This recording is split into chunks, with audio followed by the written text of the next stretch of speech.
ஸ்ரீ மகாபெரியவா சச்சரிதம் 16ஆம் அத்தியாயம். நீங்க செய்த தவறுகளை மன்னிச்சிட்டேன் பெரியவா.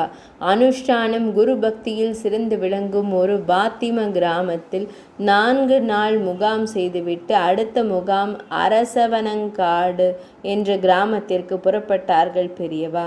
பெரியவாளை வழி அனுப்ப கிராமத்தார் கொஞ்சம் தொலைவு நடந்து வந்தார்கள். உத்தரவு பெற்று திரும்பிவிட வேண்டிய கட்டம். பெரியவா, நீங்க செய்த தவறுகளை மன்னிச்சிட்டேன் என்று கூறி கையை தூக்கி ஆசீர்வதித்து விடை கொடுத்தார்கள். கிராமத்தாருக்கு திக்கென்றிருந்தது. தவறுகளை மன்னிச்சிட்டேன்னா பார்த்து பார்த்து ஏற்பாடுகளை செய்தோமே, பெரியவாளுக்கோ பரிவாரங்களுக்கோ எந்த அசௌகரியமும் ஏற்பட்டு விடக்கூடாது என்று ராப்பகலாய் உழைத்தோமே. அன்று இரவு முழுவதும் யாருக்கும் தூக்கம் வரவில்லை. தப்பு தவறு என்று எங்கே வந்தது, எப்படி வந்தது? பணத்தை தண்ணீராக செலவழித்தோமே. கிராமமே திருவிழா கோலம் பூண்டிருந்ததே. பந்தி பந்தியாக சாப்பாடு, வாய்க்கு வாய் உபச்சரணை செய்தோமே.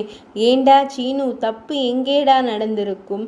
அதான் மாமா, எனக்கும் புரியல. பெரியவா ரொம்ப சந்தோஷமாகத்தானே இருந்தா, மனசு தவிக்கிறதுடா. எல்லோருக்கும் தான். மறுநாள் பொழுது விடிந்தது. 10-15 முக்கியஸ்தர்கள் புறப்பட்டு அரசவனங்காடு சென்று பெரியவா முன்பு நெடுஞ்சான் கிடையாக விழுந்தார்கள். முகங்களில் தவிப்புடன் அடக்கமாக நின்றார்கள். பெரியவாளுக்கு சிரிப்பு வந்தது. என்ன தப்பு நடந்ததுன்னு கேட்டு மன்னிப்பு கேட்க வந்தேளாக்கும் பெரியவா. தாக்குதலை தாங்கிக் கொள்ள தயாராக இருந்தார்கள். ஒரு தப்பும் நடக்கல்லே பெரியவா. அப்படியானால் விடை கொடுக்கும்போது ஏன் அந்த பிரம்மாஸ்திரம்? பெரியவா கூறினார்கள், ஒரு சந்நியாசி ஊரை விட்டு போகும்போது அவரிடம் நாங்க முடிஞ்சவரை சேவை செய்தோம், ஏதாவது தவறு நேர்ந்திருந்தால் மன்னிக்கணும் என்று சொல்வது கிராம சம்பிரதாயம்.